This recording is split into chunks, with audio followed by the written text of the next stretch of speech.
Hi and welcome to this week's video. As you can see, we've got some colour. So hopefully I'll show you how I did it. Come on then.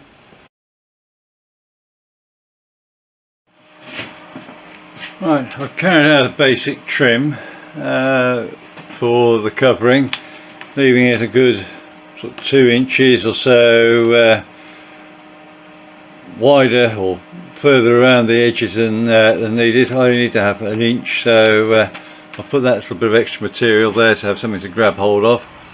I've marked in areas which will need glue towards the centre. We don't glue on the stringers, we allow it to slip into a natural position on that. So that's been done all the way down, various sort of box areas and things, so I can get it all covered with the glue, and it's just taped as it sort of naturally sort of fell.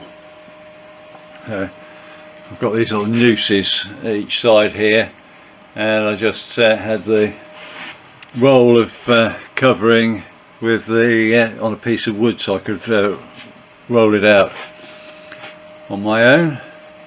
So now I can transfer this to a table if I had a long enough table, and brush the glue on, or in this case I'm going to brush the glue on with it resting on top of the aircraft as it is. That really makes it a lot easier to make sure I get all the right areas. I'll let it dry, move that onto the table and fold it without getting creases with large radiuses onto the table, and then I'll mask and glue up the wood bits. So I'll get cracking with that. Okay, so I just used a little pot like that. That was, I suppose, just about half full, maybe just over half full. I used my foam brush to do the coating on the actual covering sort of side of it. Important points to note for anybody who's going to do it. First off, you don't want to have any bubbles in the surface when you've brushed it on. The bubbles will actually sort of show through, or can sort of show through the covering once it's all shrunk. Not normally, it depends how bad they are. But you want to try and keep the coat of glue as even as you can throughout the whole setup. And I've gone slightly larger than the actual required area for it to bond down onto on the airframe itself with the covering. But if you've got open frame structure where you're going to see the rear face of the covering inside your cockpit area or inside the aircraft where you can see it, I would recommend to try and keep the coating to as tight an area as you can to that where it's needed, if possible, because the glue itself will discolour over a period of time. So it goes a sort of yellowy straw colour, I suppose, is probably the best description. So you don't really want that showing on the inside, but there's no need to coat the whole thing, only coat the areas where you're at as well. That's I've seen, well I haven't seen personally, but I've heard of people who literally just put a roller on the glue for the hole on the reverse side of the covering. If you're doing a large closed area and you wanted it to be bonded down fully all over, then that possibly would be a method, but you don't need to do it for open covering. You're just adding weight. You remember my sort of saying, glue you see is not doing you any good. So I try not to use too much.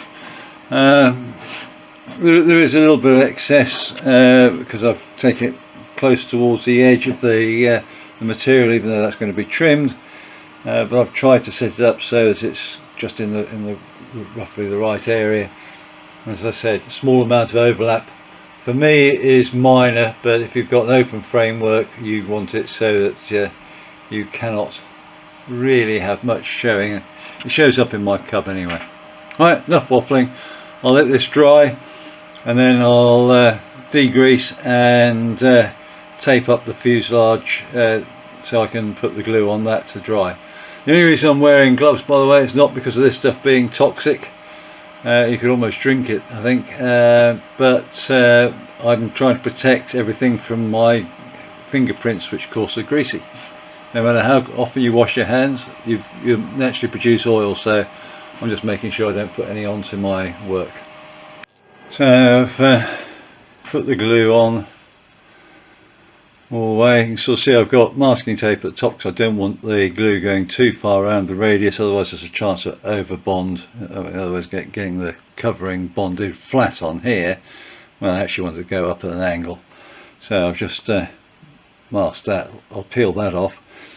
This piece of masking tape here is the line for where the glue is going down to, and there'll be a second piece of masking tape going onto it to just sort of up a little bit for the two tape method to set up a straight line to cut along.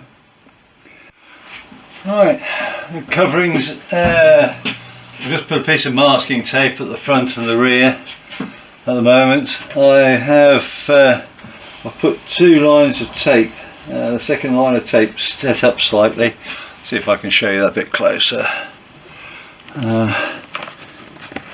So you can sort of see I've got a second line of tape up here. This is a two tape method, so I can actually take the covering down to the first, down to here. It won't stick to the tape, and then I'll be able to fold it, peel it, so fold it along the line where the outer tape is, where the two sort of join, cut along that, peel this tape off, and it should stick exactly where I want it.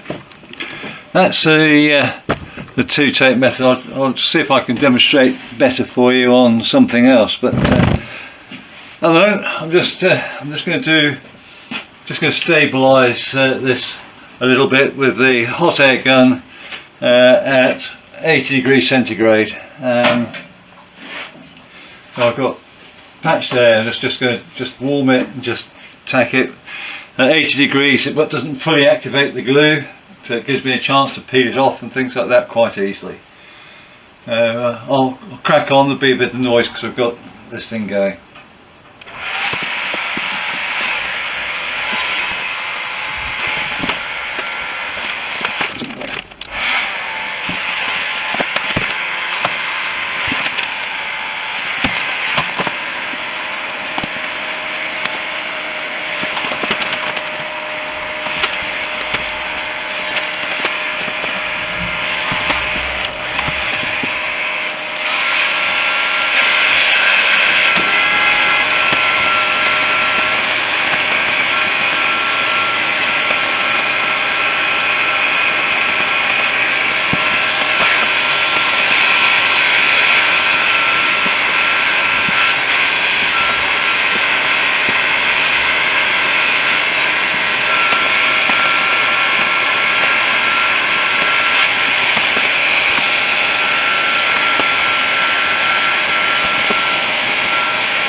Now with it like this, because I'm just doing it with my fingers, it's not activating the glue. Some people leave the tape on, that second piece of tape on, do the fold, looking to see they can find, that they sort of can see that the tape through the tape, and then cut it.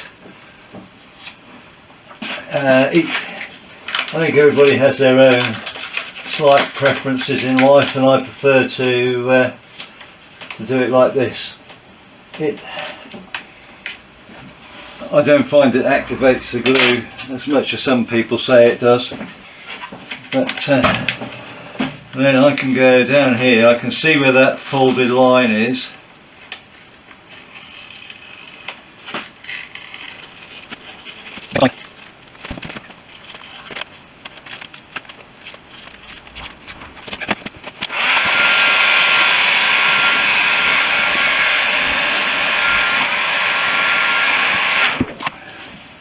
Just want to cut this piece here.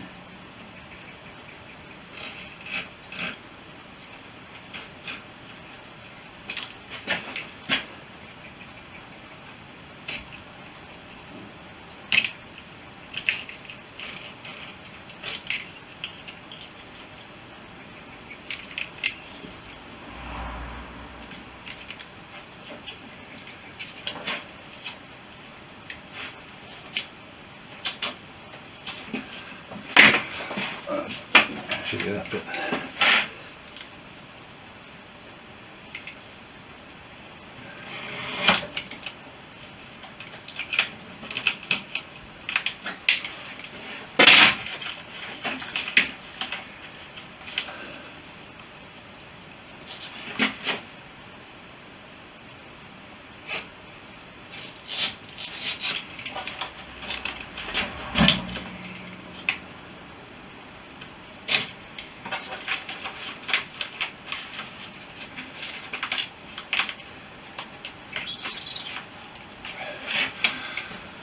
Get that heated around that corner a little bit.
There's that front corner pretty much done. There'll be a wrap going over it, so it doesn't have to be absolutely perfect, but it's going to have the side covering is going to go over and then tuck under this side, so it will be doubled up again. But there we go, we've got a reasonably, that should just come off now.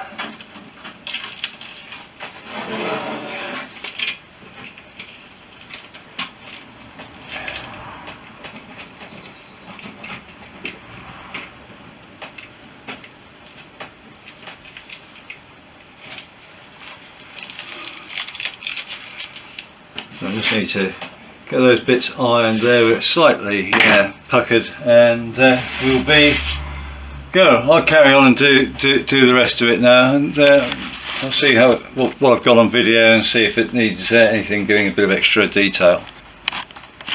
Oh, I've really got to apologise. I was concentrating on doing the work and didn't realise that the camera which I'd set to do a time lapse of this lot failed. Literally, I don't know. Looking at the footage, probably within the first quarter of an hour, probably even less than that. So anyhow, there we go. This is the combination of 2 hours work since we last spoke, really. So 2 hours to actually do the covering. Once all the glue had gone off, and it's trimmed down the side, sorted out down here, and at the moment it's had its first shrink, so 130 degrees. So with that, it's reasonably tight. Okay, then let's just go through the basic format of doing this Oratex covering, using this little panel for the lower side. So I've sanded this with 220 grit, and I'm just wiping a degreasant on it to make sure that we don't have any grease or dust and things like that. It's already been blown over with an air gun to get rid of any dust that way.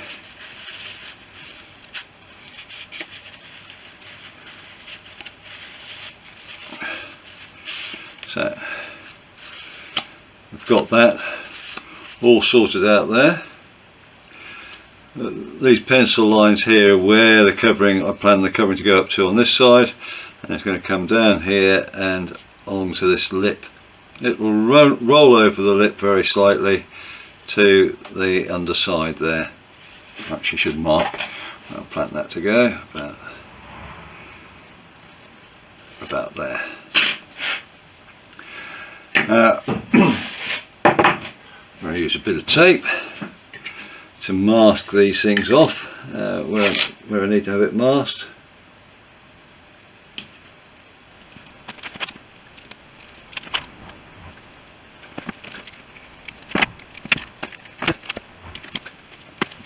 And I'll actually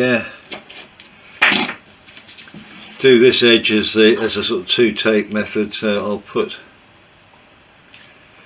an extra piece of tape over that once I've actually got the glue on and it's all dried, but I'll show you that. A little bit of close up, I suppose. Right, so this is now ready to have the glue applied. So I'll just get a little bit of glue. Foam brush. We'll paint this bit while we do it. So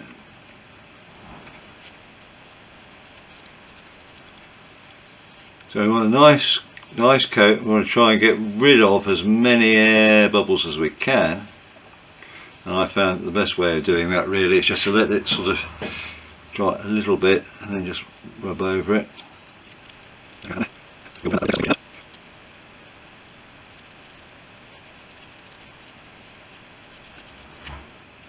And that'll do that. I'll just put it on to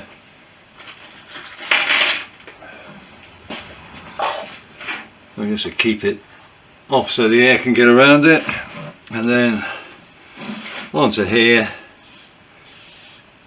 a single coat again. This is Oratex UL600, so this is the lightweight Oratex for in the UK we'd use on microlight, so light sport aircraft I think as they're classified in the States.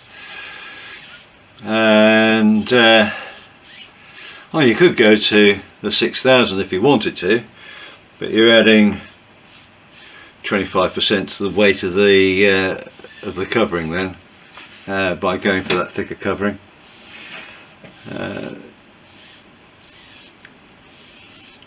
Which we don't need. This is okay for all the aircraft that we operate in the UK up to the 600 kg mark. So there we go. So nice even coat like that. Make sure we've got no air bubbles. I can still see a couple of air bubbles on this, so I'll just get rid of those.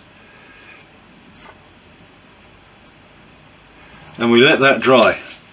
Once that's dry, we're away and can work with it. Glue is dried on both sort of sets of things, so I'm just going to lay this on the top here, and I'm going to apologise now. You're going to see the noise, well, hear the noise as I go through, but I'm going to set my my heat gun 80 degrees to start off with, and I'll just tack the cloth down.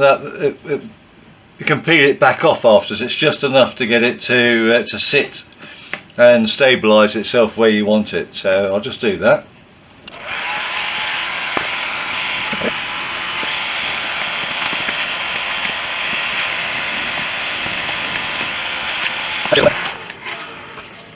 I've got that over too far to one side. Look, I can actually just peel it off if I needed to. It's a little bit sticky.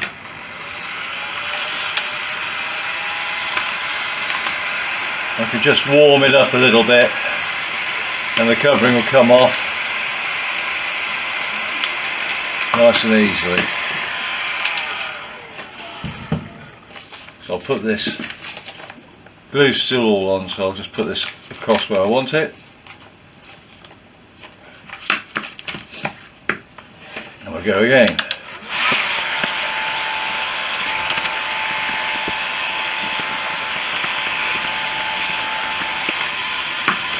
Now I can turn it over, I can actually start working it where I want it to go around the edges of things. So I'm going to get this bit to come up, and let me turn that off. What I could do is I could put a second piece of tape just here, so there's a step in the tape. I can bring this over, and now with the heat a little bit higher, so I'll set the heat gun to about 120.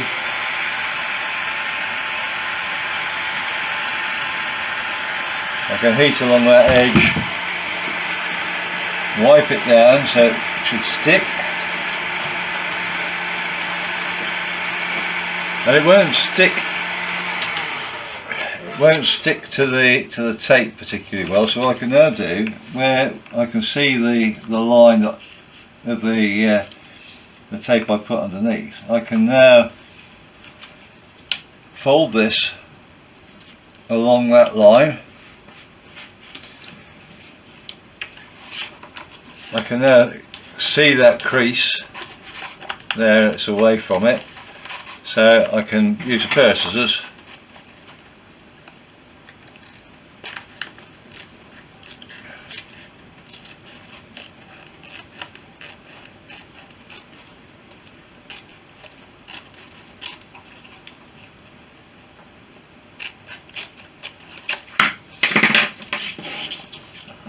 so I've got my straight line.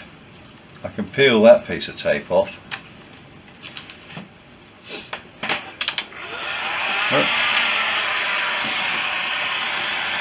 Heat it up, rub that down into position,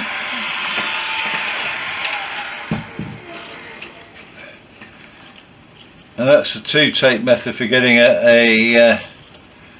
for getting your line so that it's nicely sort of set, and with a final heating that will come up nicely.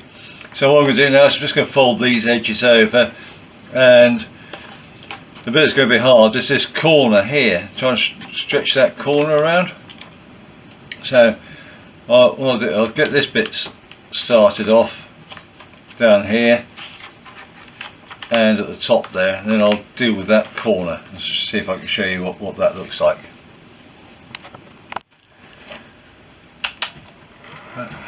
Okay, with the heat gun set at about 140 at the moment, what I'm going to do is I'm just holding this in place, and I'm just going to heat up this tape, this covering, and stretch it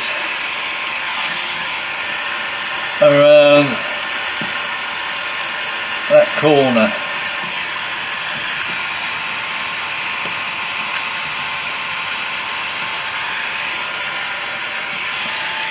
They're quite hot on the fingers when you do that, but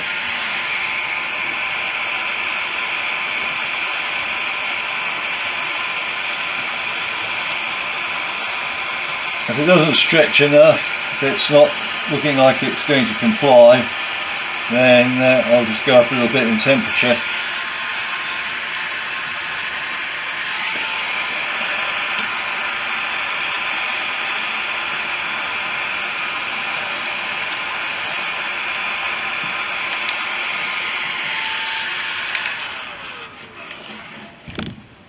There I have it.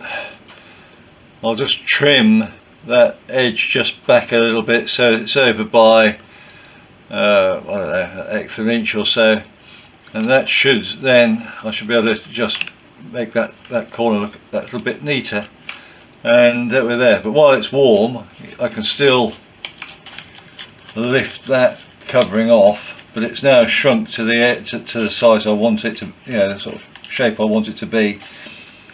You're not going to shrink it right fully in with it being that tight a radius, but we have got it tight. And so now on the outside here, that'll be a nice sort of sealed edge for where it goes onto the aircraft. Okay, so there's the edges all sort of down. It's just these sort of final tacking. So I'm just setting the iron up to 140 degrees, and that should allow me to get this little lot all to sit nicely on the surface here, and that gives us enough heat into the glue to activate the capsules which are in the glue to act, so that they actually cure off.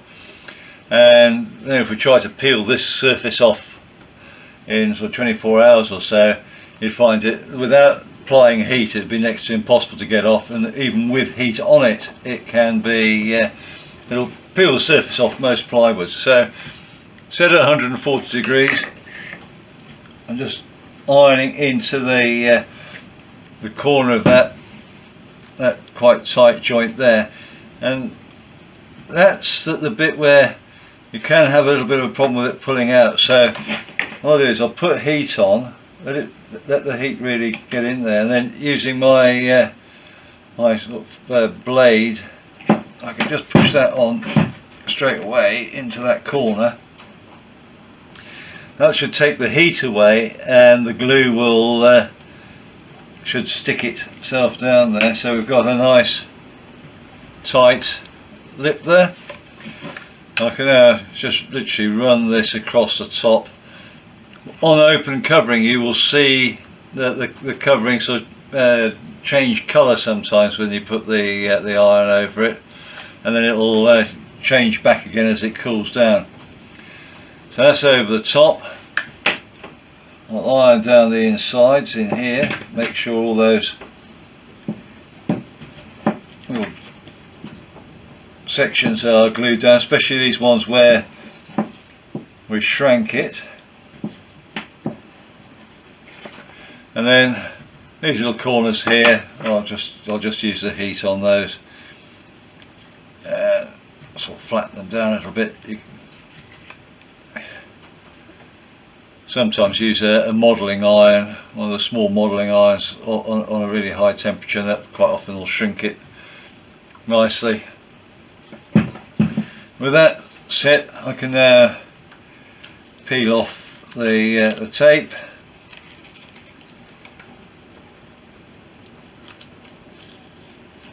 And that's the big advantage of this this tape which I'm using, which is I don't know how you pronounce it really, but it's Scapa, S-C-A-P-A tape, and it's just that the glue on it doesn't seem to get affected by the heat. So when I've got a little bit of a tag and things sort of sticking out, because that was a really tight corner at the point I was trying to shrink it, I just trim those little bits off like that. Again, just give it a little bit of a flatten with the iron, and they're not really noticeable now. So that's almost ready to be fitted.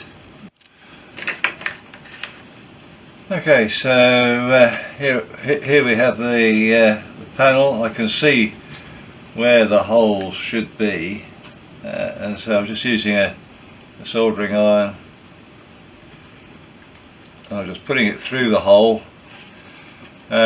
This particular tip, I could change the tips on this. I have this particular tip for burning holes and things, or making marks. I just put it through, just run it around. Now you have nice neat holes. They won't fray out or anything like that, and it's sealed.